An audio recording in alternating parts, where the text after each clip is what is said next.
Друзья, здравствуйте! В этом видео я хочу вам рассказать о 6 самых больших, самых значительных внутренних проблемах современного человека и, естественно, направлении их решения. Проблема номер один – это общая нехватка энергии. Это когда только встал, уже устал, это когда быстро устаем, это когда есть цели, а силы и энергии к ним двигаться не хватает, или когда энергии настолько мало, что в принципе и цели-то ставить не хочется, потому что нет веры в себя, что будешь что-то делать ради этих целей. Проблема номер два – это неумение управлять своими эмоциями и своими реакциями на поведение других людей и на внешние события. Это когда все бесит, это когда все раздражает, это когда ни с того ни с сего портится настроение, это когда если сразу утром не заладилось, то уже как бы день прошел зря, ну и так далее. Это когда на эмоциях вы делаете какие-то поступки, принимаете какие-то решения и потом жалеете об этом. Самое плохое в этой ситуации – это неприятие всего, что происходит, и постоянная война с самим собой. Третья проблема – это накопленное в смысле за прошлое время, за годы, да, мышечное и эмоциональное напряжение. Это всякие прошлые ситуации, непроработки, страхи, неуверенности, которые оставили внутри вас, внутри вашего тела свой след. Да? То есть тело по мере того, как оно попадало в разные ситуации, напрягалось. Если психика не справлялась, то в теле возникал очаг напряжения. Все это накопилось, это разрушает здоровье, это выражается обилием психосоматики. Человек не умеет расслабляться, не умеет быть в потоке, не умеет получать удовольствие просто от общения. Все, что связано с вот этим вот накопленным эмоциональным грузом, от которого хочется освободиться, но никак. Четвертая проблема – это хроническая неуверенность в себе, заниженная самооценка и бессилие. Да? Ну, в принципе, все это идет именно из бессилия, то есть бессилие в прохождении некоторых дискомфортных ситуаций. Это когда у человека есть какая-то проблема, иногда хроническая проблема, не обязательно со здоровьем, я имею в виду какая-то хроническая проблема в жизни, например, неумение проходить конфликты, неумение отстаивать свой интерес, неумение говорить «нет», вообще неуверенность в пространстве жизни, да, и он никак не может это преодолеть годами. Годами это накапливается, и если таких ситуаций много, ситуаций бессилия, то они все в целом сливаются в единый поток, и получается очень неприятное состояние. Общее бессилие перед жизнью, когда мир вокруг живет, мир вокруг куда-то стремится, люди чем-то занимаются, развлекаются, а я сижу и не понимаю, что происходит вообще. Как будто это не мой мир, как будто я здесь, в этом мире, чужой какой-то, не свой человек. Пятая проблема. Люди обычно не воспринимают это даже как проблему, но это проблема. Это отсутствие желаемого образа себя. В нашем проекте это называется целевой образ. То есть это некое состояние, некий образ себя такого, которым я хотел бы быть. Вообще, вот как бы я хотел себя чувствовать, как бы я хотел жить, каким бы я хотел быть человеком, какой стиль жизни я бы хотел вообще праздновать, да? Ну и так далее, и так далее. То есть человек просто не знает, куда стремиться. Он живет, страдает, все идет как-то, как оно идет, просто потому, что он не знает, а как бы он хотел. И это действительно сложно представить. Дело не в том, что человек просто поленился, да? Дело не в том, что большинство людей не знают об этом, они догадываются. Это просто сложно найти внутри себя и ощутить целевой образ, каким человеком я хотел бы быть и какую жизнь я бы хотел жить. Ну и шестая проблема – это бессмысленность. То есть большинство людей сегодня в нашем мире быстром, в мире картинок, в мире, где все надо, вот купи, продай, везде своя выгода, где многие ценности исторические, традиционные, они отступили на задний план, и вроде как они уже сегодня не актуальны, а вот эта вся беготня, ну, многим людям непонятно вообще, зачем это, куда мы идем, на что опереться внутри, да, в чем смысл всего происходящего. Ответ на этот вопрос тоже сложно найти внутри себя. Ну, а такого, чтобы кто-то пришел и рассказал, такое случается довольно редко. Вот это 6 основных, самых глубинных психологических проблем, из которых, с моей точки зрения, проистекают все остальные. Вот что бы вас не волновало внутри, отношения с самим собой, с окружающими людьми, с вашими близкими, там, детьми, родителями, супругами или с неблизкими, прохождение каких-то ситуаций там конфликтных, может быть, трудности с самовыражением. Все оно берет начало из этих 6. Я их сейчас кратко повторю, а вы можете по 10-бальной шкале для себя сами оценить, насколько вам относится каждый из них. Итак, первая проблема была – это нехватка энергии, да, и неспособность из этого двигаться к своим целям, а иногда и даже ставить их, необходимость занижать свои цели. Второе – это неумение контролировать, управлять своими эмоциями, своими реакциями на то, что происходит снаружи, на других людей, неприятие, война с самим собой. Третья проблема была накопленное мышечное и эмоциональное напряжение в теле. Это то, что не дает расслабиться, это то, что постоянно портит настроение, это выражается обилием психосоматики, это постепенно разрушает здоровье. Четвертая проблема была в неуверенности, в заниженной самооценке и в бессилии, когда вы проходите определенные дискомфортные ситуации, а иногда это просто бессилие перед жизнью, позиция жертвы. Пятая проблема была отсутствие целевого образа, то есть желаемого образа себя, как я хочу чувствовать и как я хочу жить свою жизнь. И последняя проблема – бессмысленность, отсутствие понимания вообще, зачем все это и в чем смысл всего происходящего. Еще раз повторюсь, что все обилие проблем, с которыми сегодня работает психология, с моей точки зрения, на 99% связано с вот этими 6 коренными проблемами. То есть общепринятые маленькие проблемки – это как будто листья дерева, а вот это 6 основных веток. Ну и, соответственно, люди-то чего? Естественно, пытаются как-то ситуацию улучшить, да, тут в ход идет все. У кого-то контрастный душ, у кого-то таблетки, у кого-то алкоголь, у кого-то встречи с психотерапевтами в течение 5 лет, ну и так далее и тому подобное. Кто во что гораст. Более глубокие, более осознанные граждане, они уже начинают работать конкретными техниками и методиками, улучшают свои убеждения, прорабатывают свои чувства и эмоции, пытаются поставить цели, к ним сформировать планы. Кто-то уходит в медитации, кто-то заходит в них настолько глубоко, что улетает в астрал на несколько лет, ну и так далее. Да? То есть здесь тоже обилие подходов, обилие методов, но у всех у них есть одно общее «но». А именно, все эти методы имеют низкую эффективность. Вот хоть ты тресни, но есть 2 шага вперед и при этом 1 шаг назад. То есть скорость изменений медленная, большие откаты. Иногда на эмоциях кажется, что вот, завтра начнется новая жизнь. Но если не завтра, то с понедельника точно. И она начинается, но к концу понедельника она уже заканчивается. И казалось бы, уже такие смыслы открылись, и все понял. А жизнь глобально не поменялась. Что-то поменялось, но глобально не поменялось.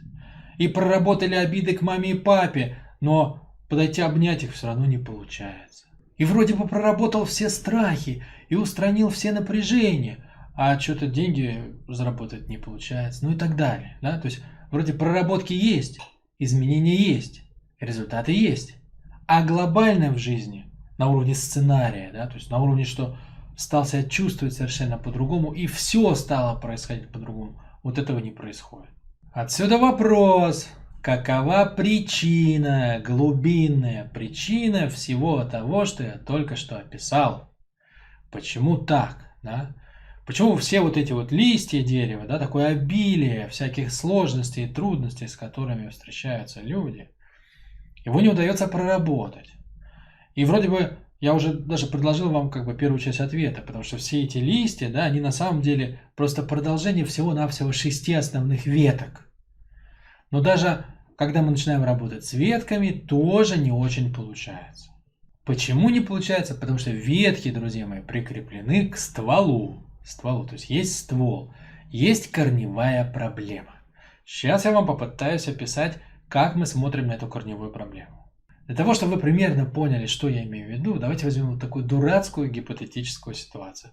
Представим, что в лесу так получилось, как-то так получилось, что маленький медвежонок недавно родился, у него там по какой-то причине исчезли мама с папой, там, не знаю, злой охотник, может быть, их убил, да, медведя папу и медведицу маму, вот, и он оказался в кругу зайцев, да, то есть медведь был усыновлен зайцами и, соответственно, стал жить вот в этом некоем заячьем обществе, вот, стал расти, стал есть их пищу, играть в их игры, следовать их традициям и ритуалам, Вот. Ну и в какой-то момент наш медведь, осознав, что что-то идет не так глобально в его жизни, обращается к психотерапевту. И начинает рассказывать ему свою грустную историю о том, что у него ничего не получается в этой жизни. Ну вот вообще. Он смотрит на других, он чувствует, что у него что-то не то глобально происходит и внутри, и снаружи. У него проблемы с лишним весом, он совершенно не может прыгать. Иногда ему от всего того, что он видит, хочется залезть на деревья, но это считается неприемлемым поведением в обществе. От морковки его вот просто тошнит. Сексуальные отношения просто никакие. Зайчихи совершенно не привлекают. Ну и так далее. Да? То есть приходит наш Мишка, а психотерапевт, естественно, тоже заяц, да? И он начинает ему изливать, что ну все не так, все не то, смысла в этом я во всем не вижу, ну и так далее. Ну и понятное дело, что психотерапевт заяц, потирая руки, понимая, какой сложный случай тут ему достался, начинает предлагать какие-то варианты, да, то есть начнем, естественно, с внешнего вида, это никуда не годно, да, такая масса набрана, совершенно не так, как бы поставлены уши, да. Начнем с диеты, с физкультуры, побольше морковки, ну и так далее, да. Дальше будем прорабатывать убеждения, с чего ты решил, что ты должен быть другим, или что там у тебя что-то не так, или с чего ты решил, что надо двигаться именно этим путем. Поработаем с чувствами и эмоциями, ну и так далее, да. Вот на самом деле, то, что происходит в жизни, оно примерно напоминает, с моей точки зрения, вот эту картину. Я надеюсь, что вы поймали корень проблемы. То есть, сколько ни работай в ситуации медведя, с чувствами, с эмоциями, с мыслями, с телом, там можно лежать в медитациях. Ну, наверное, единственный выход — это только побег куда-нибудь на другие планеты, я не знаю, там, в астральные миры и так далее, да. Это, может быть, решит проблему, потому что наконец-то глаза его закроются, и он перестанет видеть вот этот вот мир искривленный, от которого ему хочется сбежать, от которого он страдает. И ничто не помогает. Ничто не помогает. Все немножко улучшает ситуацию, забирает сколько-то внимания, дает какой-то маленький эффектик, но глобально ничего не происходит. Итак, проблема заключается, с моей точки зрения, в том, что человек имеет совершенно искривленную картину мира, в которой он себя не видит продолжением этого мира, в которой его все системы, они как бы работают не в штатном режиме, на самом деле. Вот внешне кажется, человек как человек, все работает, глаза смотрят, уши слышат, тело работает, на работу уходит, но внутри у него совершенно нет понимания, в каком он мире, почему именно в таком, почему все работает именно так. И он не может построить с ним нормальные связи. Он как бы чувствует себя не на своем месте глобально. Глобально, как медведь среди зайцев. Проблема медведя, ключевая проблема медведя заключается в том, что он, будучи медведем, думает, что он заяц. Вот в силу воспитания, в силу того, как сложилось, там, начитался литературы заячьей, насмотрелся журналов, смотрит, что делают другие. И у него есть ощущение, точнее, у него есть впечатление, что он – это что-то другое, а не то, что он есть на самом деле. И вот стоит ему осознать, что он медведь, что он не заяц, что ему не надо делать все эти упражнения и процедуры, а что просто его природа другая. И у него все вот это вот наносное, да, все эти напряжения, все эти непонимания, там, желание что-то там себе изменить и непонимание, как это делать, вот это все у него снимет как рукой. Вмиг, да, и у него не будет дискомфорта никакого, потому что он поймет, я просто вот медведь, ну и как бы это зайцы, я могу с ними общаться как медведь с зайцами, могу пойти к медведям, там это лес вообще, это общая среда, в которой у каждого есть свое место, вот у меня такое, я в таком-то отношении там с другими животными, да, ну и так далее. То есть все наладится в один миг, как только поменяется что-то глубинное. Пока изменения происходят на уровне того, что медведь считает, что он заяц, и он пытается сделать себя лучшим зайцем. Все дает какие-то маленькие облегчения. Но медведь ведь никогда не станет зайцем. Это исключено. И наоборот, когда он осознает, кто он есть и в каком мире он живет, ему станет комфортно. Останется он зайцем или уйдет, но он будет медведем. Для чего нужна была эта сказка про медведя и зайцев? Она была нужна для того, чтобы вы ощутили, что человек своим умом очень сильно оторвался от того, кто он есть. И это является ключом к тому, чтобы решить все основные проблемы. Ум человека оторван от тела. Я повторюсь, потому что это самое главное. Это то, на чем построен наш проект, наша методика исцеления на сегодня. Исцеление от слова целостность, соединение ума и тела в целое. Ум человека оторван от тела. Вы легко можете это почувствовать, элементарно.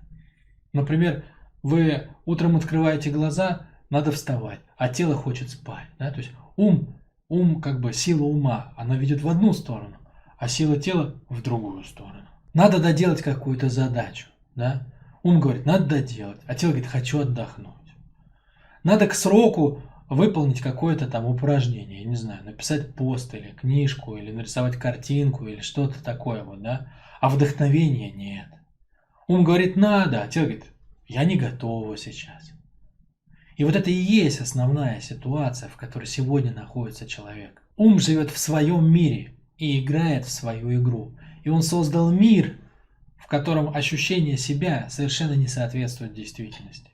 Тело, в свою очередь, живет в своем мире и играет в свою игру. И эта игра не имеет никакого отношения к той игре, в которую играет ум. И человек внутри все время разорван на две части. Он все время чувствует, что нету силы. Почему? Потому что ум тянет в одну сторону, а тело в другую. Это же как лебедь, рак и щука. А воз-то и ныне там. То есть сложно сдвинуться, когда пара лошадей, которая тебя должна нести, тянет в разные стороны. Сложно найти внутри себя источник силы. Потому что человек, живущий в голове, у него ослаблен контакт с телом.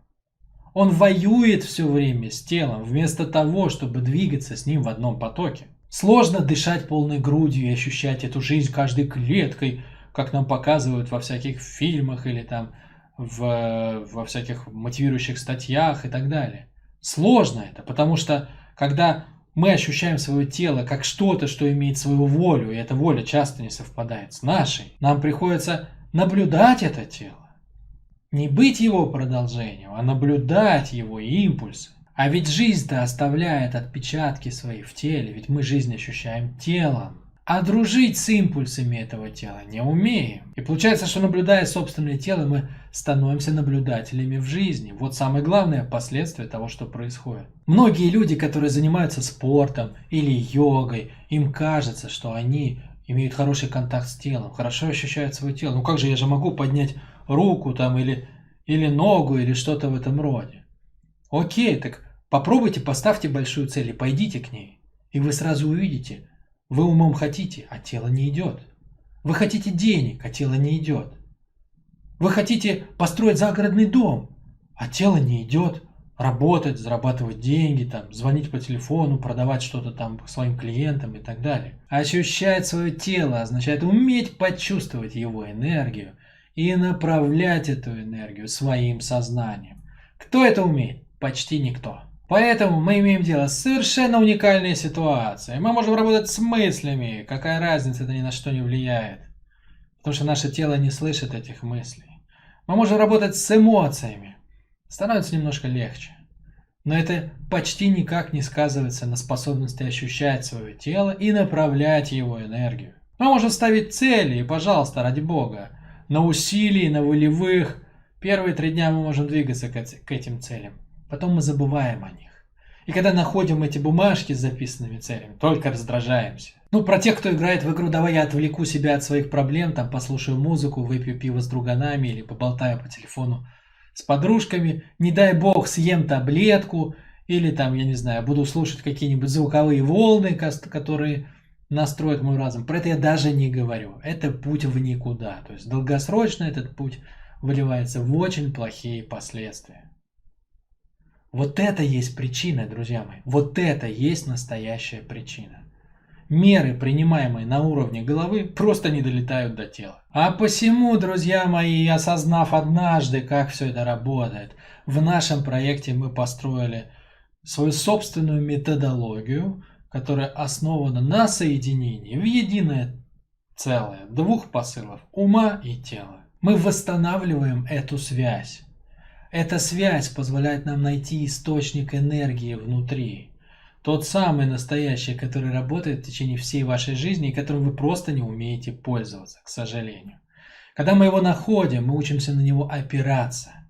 И это соединяет нас с нами самими же, с той глубинной силой, которая есть у каждого.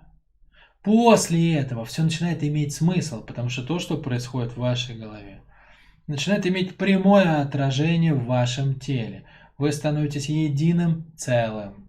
Для того, чтобы это целое чувствовало себя лучше, мы вынимаем из тела глубинные напряжения, накопленные страхи, которые десятилетиями там откладывались в мышечной памяти, в зажимах и напряжении. Когда это целое начинает чувствовать себя намного легче и свободнее дышать, уже намного проще научить его управлять своими эмоциями, управлять своей энергией, прекратить войну с самим собой, потому что наконец-то нет двух частей, которые воюют, есть единое целое. Есть наконец-то тот, кто может ощутить целевой образ себя, да, то есть человек обычно же он ставит цели из головы, тело-то к этим же целям никакого отношения не имеет, оно не хочет к ним идти, это для него что-то чужеродное. А тут мы делаем правильные вещи, то есть мы всем целостным существом проживаем, да, то есть понимаем головой и ощущаем телом свои целевые состояния. И все это наконец-то таки выливается в то, что человек ощущает себя тем, кто он есть.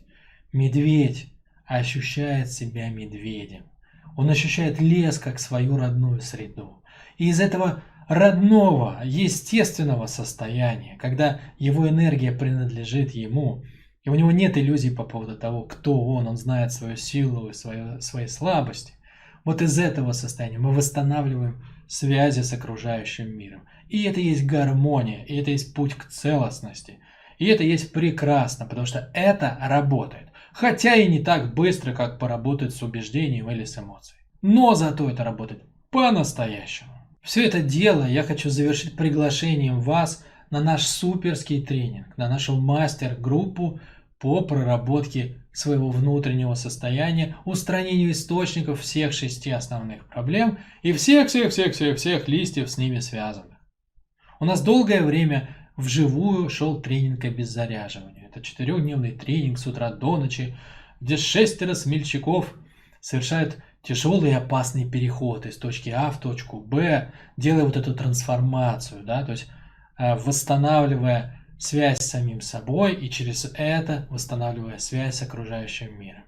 Но в связи там со всякими карантинами и прочими мерами жизнь наложила свои требования, и мы перенесли этот тренинг в онлайн. Он остался глубоким, потому что мы работаем там индивидуально, небольшой VIP-группой, да, то есть это несколько человек, там от 6 до 12 человек, которые в плотном контакте со мной прорабатывают самые глубинные процессы своей внутренней природы. Но тем не менее формат все-таки изменился. Вместо 4 дней вживую, да, 4 дня вживую это очень плотно. В онлайне это происходит 8 занятий по воскресеньям в течение 8 недель. Соответственно, за период в 2 месяца с домашними заданиями, которые занимают где-то от 3 до 5 часов в неделю в общей сложности, все это возможно сделать так, чтобы это заработало. Все наши технологии, все мое понимание, вся эффективность работы, как тет-а-тет, так и группы, все это совмещено в нашей мини-VIP мастер-группе. Внизу под этим видео вы найдете ссылочки и описание всех подробностей. А я вас приглашаю стать одним из участников в ближайшем наборе, потому что это шанс, это самый настоящий шанс. Это шанс полностью перезапустить свою модель, вообще ощущение себя, своего поведения, того, как вы видите жизнь, какие цели вы ставите, как вы живете вообще, какой стиль жизни, какое у вас ощущение себя, как вы самовыражаетесь, все основные процессы. Потому что мы работаем там на самой большой глубине. Это мощнейшая технология. Мы ставим на место и тренируем все основные глубинные навыки. Как ощущать себя, как опираться на свой источник энергии, как управлять своими эмоциями, как управлять своим целеполаганием и целедостижением. Все базовые процессы постепенно начинают синхронизироваться и гармонизироваться. Мы как будто берем старые ржавые часы и постепенно смазываем все механизмы, шестереночки, все ставим на место, и оно начинает постепенно тикать так, как надо. Причем обращаю ваше внимание, что вам для этого не надо уходить в монастырь на 30 лет. Вам не надо бросать свою работу там или свою семью и так далее. Вы делаете усилия, двухмесячные усилия, для того, чтобы перезапустить вообще все внутренние процессы. После этого вам придется делать поддерживающие процедуры. Вам придется выделить на них, не менее 1 часа в день. Но это все, понимаете? Это все. И это совершенно небольшая цена за то, чтобы прожить себя другим человеком, желаемой версией себя. И строить свою жизнь по-новому в новой реальности. В реальности, где вы являетесь ее частью и продолжением. Где вы отдаете и получаете. Если вы внимательно послушали это видео, то вы совершенно точно знаете, что то, как вы действуете сейчас, вы не достигнете того, чего хотите. Почему? Потому что все ваши меры не слышимы вашим телом. Вот и все. В общем, друзья мои, записывайтесь по ссылочке ниже. Я жду вас, и мы вместе с вами совершим эту трансформацию. С вами был Вячеслав Юнев. До встречи.